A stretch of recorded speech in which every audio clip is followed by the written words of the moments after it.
તમારા બરોબર મારા શબ્દો ગ્રહણ કરીને પછી તમારા સંતાનોના સંતાન થાય એટલે તમારા દીકરા 25 વર્ષના હશે ને તમારી ઉંમર બરોબર 85-90 વર્ષ હશે ને તારે તમને પૂછે કે હે બાપા હે માં ખરેખર કોઈ કહેતું હતું કે પાવાગઢમાં પગથિયે બેઠી છો?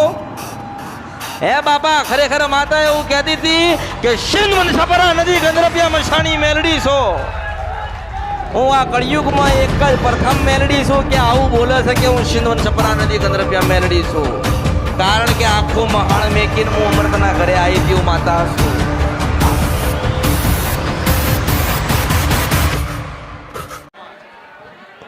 પણ માં કળિયુગમાં રાજા તમે જો તો માં તમે તો ફેરફાર એમાં 100% કરો છો. પણ મારી તમે અમને છોડીને ના જશો ને અમે તમને છોડીને નથી જવા માંગતા.